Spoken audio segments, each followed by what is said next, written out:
Hello everyone, my name is Vu Ha Thu. I'm an assistant professor at International Economic Development Program of Hiroshima University. The topic of today's lecture is an introduction to causal inference. Before starting my lecture, let me remind you a story of Adam and Eve. After Adam and Eve tasted the fruit from the tree of knowledge, God asked Adam, "Did you eat the fruit from that tree?" Adam replied, "The woman whom you gave to be with me, she handed me the fruit, and then I ate." Eve also said that, "The serpent deceived me, and then I ate the fruit." What do you think about the answers?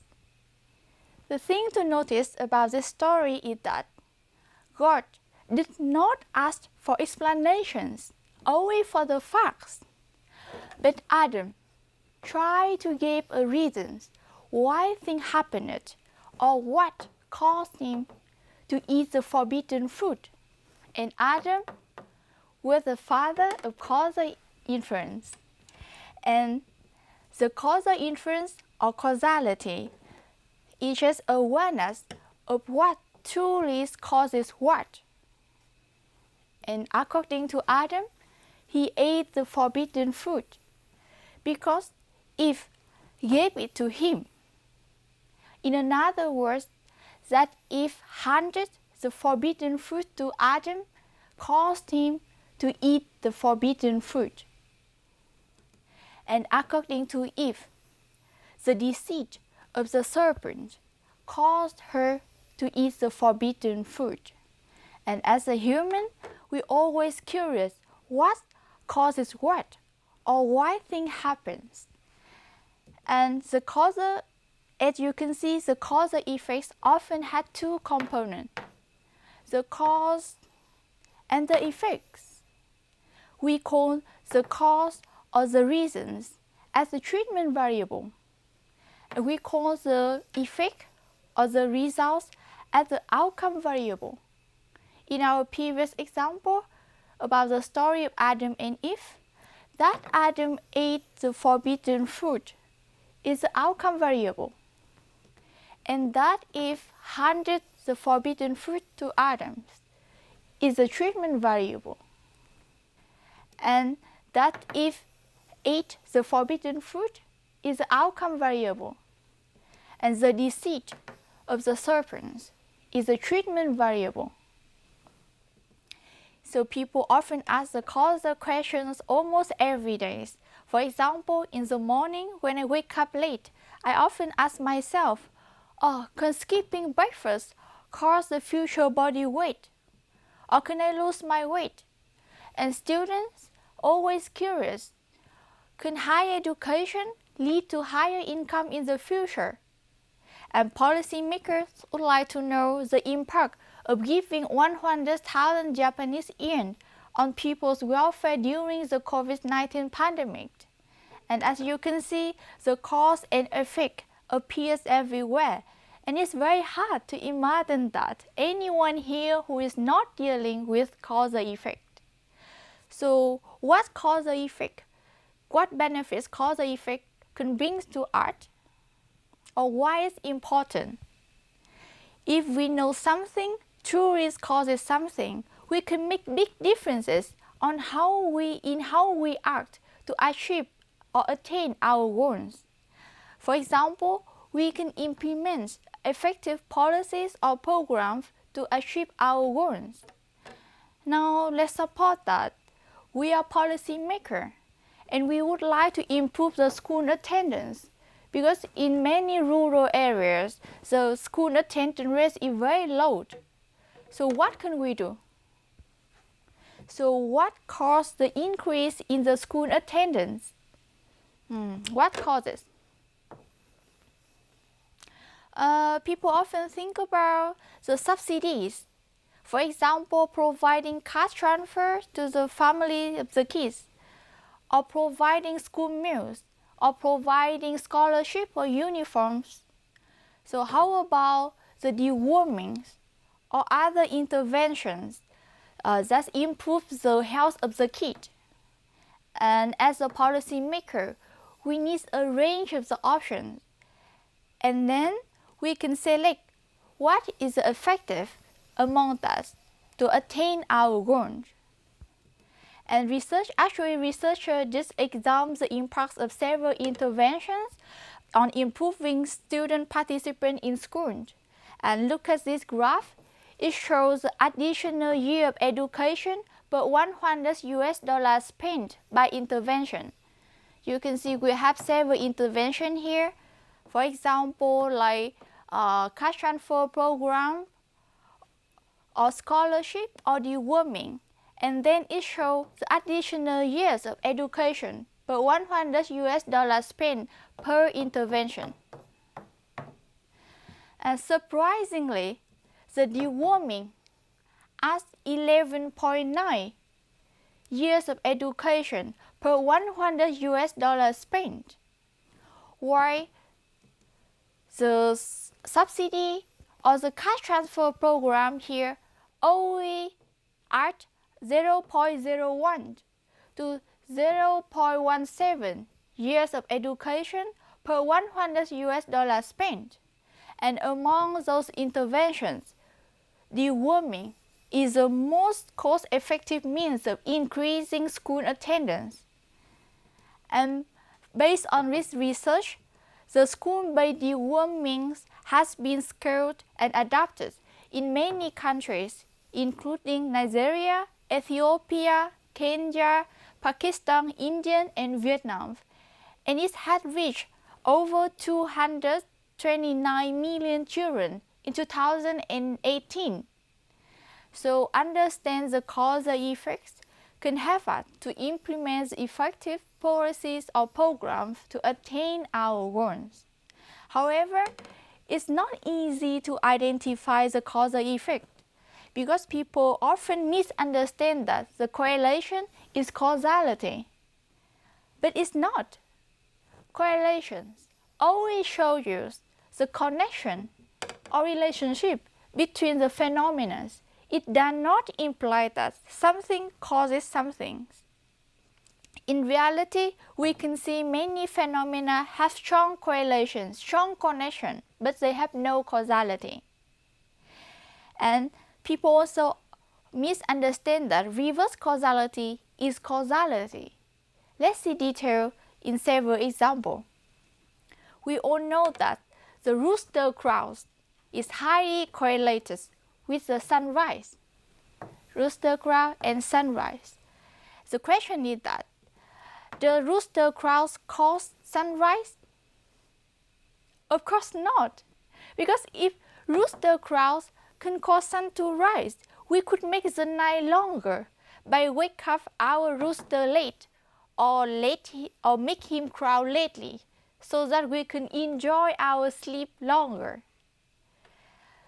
And however, if we make our rooster crow lately, or even rooster doesn't crow, the sun still rises. So rooster does not cause sunrise. So do you like ice cream?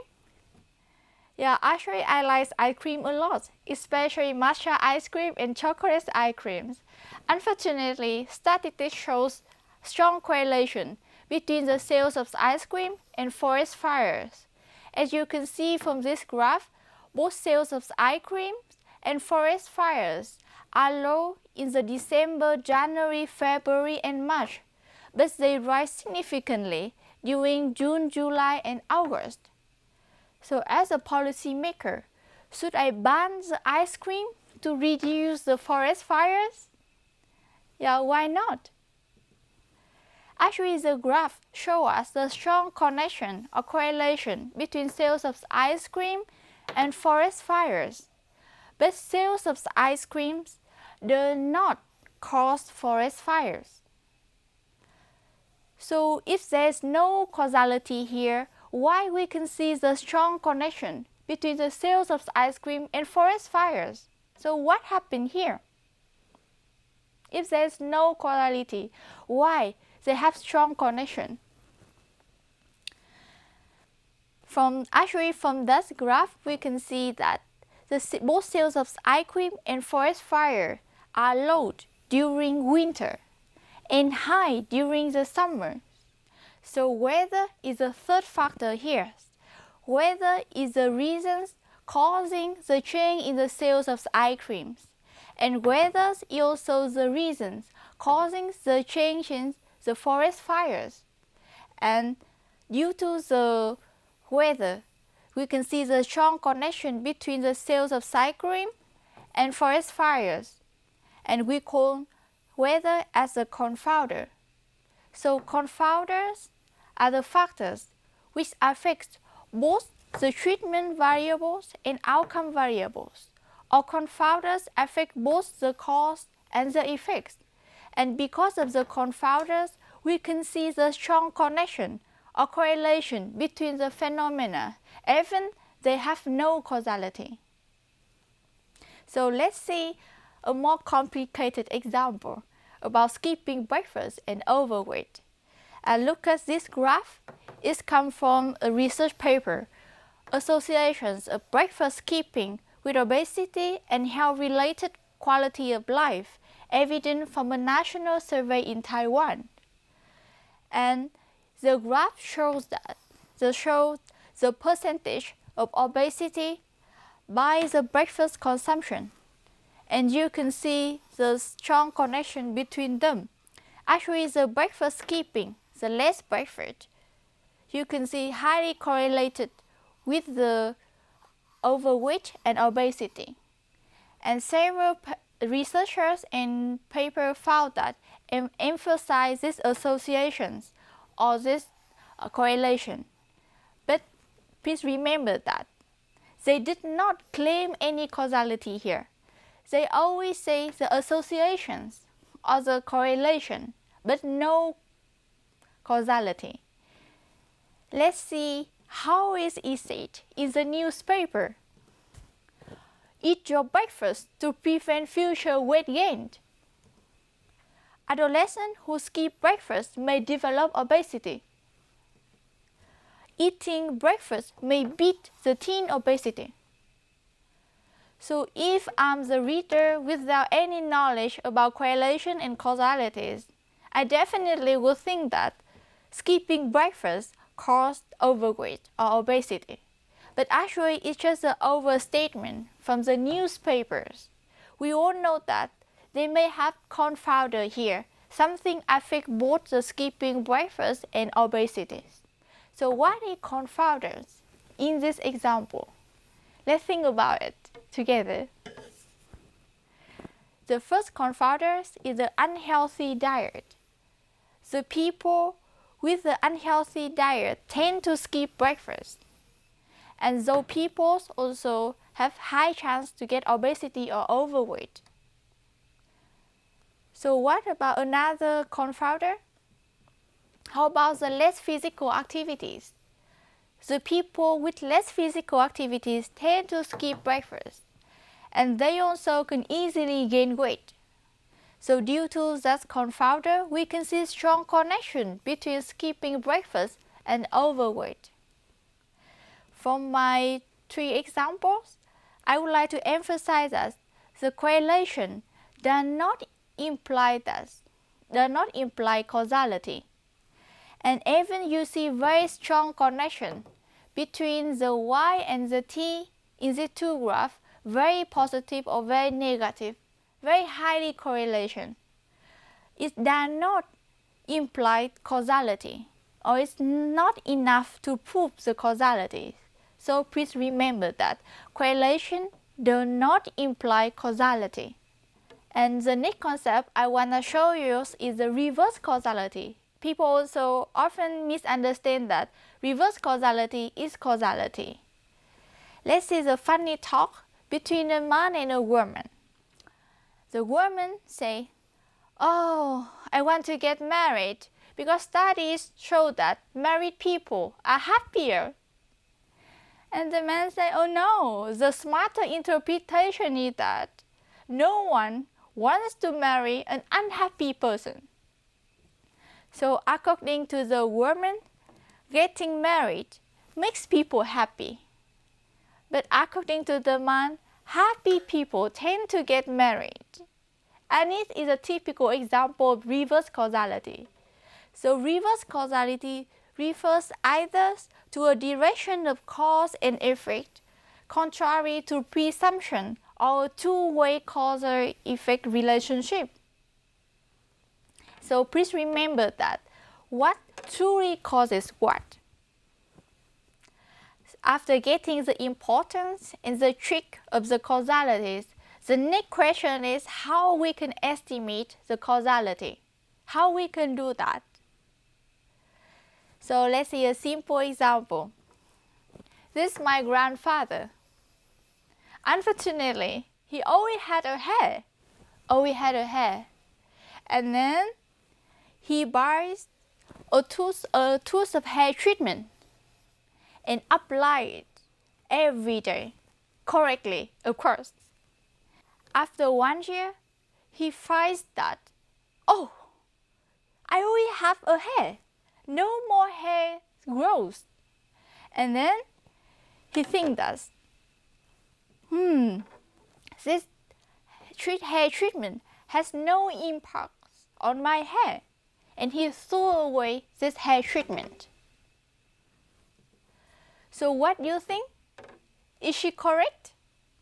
Or in other words, can comparison after and before applying the hair treatment can give you the causal effects of that hair treatment? What do you think? Actually, the comparison of between after and before applying the hair treatments will never give you the causal effect of the hair treatment. So why? Because we never know what would happen if he does not apply the hair treatment. Maybe he has more hair or less hair. We never know that. So to know the effect of the hair treatment, we must find another grandfather who doesn't apply the hair treatment and observe what happened with his hair after 1 year, and any differences between his hair with the hair treatment and his hair without the hair treatment will give us the causal effect of that hair treatment. And the grandfather without the hair treatments equals counterfactual of the grandfather with the hair treatments. But the key point here is that in reality, we can only observe the grandfathers with the hair treatment or grandfather without the hair treatment. I cannot see my grandfather with and without the hair treatment at the same time. I can never see that. And therefore, the key question is how we can find that grandfather without the hair treatment, how we can find or how we can infer the counterfactual. And it's the key point to estimate the causality. How can we do that? Interestingly, in the natural science, they have a powerful tool called laboratory experiment. For example, if you would like to know the effect of fertilizer on the plant, on the growth of the plant, we can create two identical plants. And then we control for all factors surrounding the two plants, including temperatures, water, and so on. And the only differences is the adoption of the fertilizer. Why fertilizers is applied for the first plant, it is not applied for the second plant. So the second plant is a perfect counterfactual of the first plant. Therefore, any differences in the growth of the two plants will show us the impact of the plant. So in the natural science, they can create a clone of a plant, and they can control for all factors surrounding the plant. And that's why we can have the perfect counterfactual and identify the causal effect easily. So can we do the same thing in social science? It's very difficult or impossible because we cannot have a clonable person. Suppose that I have a twin sister. This is me, and this is my twin sister. And I have a university degree, and my twin sister doesn't have. And we would like to know the effect of having university degree on our future income. So can my twin sister without the university can be a perfect counterfactual of me with university? Can I say that? Maybe not. Although we have the same DNA, we have same DNA because we are twin sisters. Our characteristic can be different. I'm a hardworking and active person. She does not. And the differences in our characteristic can affect our decisions to pursue a university degree and our future career path. And due to that reason, she cannot be a perfect counterfactual of me. And another reason is that here we can control for own factor, but in social science we cannot control for own factors surrounding me and surrounding my twin sister. For example, my friends and my idols are different with her friends and her idols. And due to that, and this can affect our decision to pursue university degree and our future career path also. And because of that, simply comparison between my future income and her future income cannot show us the effect of having university degree. So even we have the twin sister, we may not have the perfect counterfactual, and we may not have the causal effects in this case. So how can we find the counterfactual in reality so that we can identify the causal effect? How can we do that? And actually this question will be answered truly at the International Economic Development Program of Hiroshima University. So if you would like to get more information, so please come to Hiroshima University or look at our website. So for today's lectures, please remember three things. What is the causal inference? Why is it important and tricky? And how to estimate it? And to remember what is the causal inference, let's think about the story of Adam and Eve. What truly causes what? And think about the importance and trick of the causality. Let's remember that correlations do not imply causality. Remember ice cream and forest fire. And reverse causality. Getting married makes people happy, or happy people tend to get married. And finally, to estimate the causality, we do need the counterfactual, the grandfather with and without the hair treatment. A weak comparison before and after applying the hair treatment will never give us the causal effect. And that's all for my lecture today. Thank you and see you in Hiroshima University.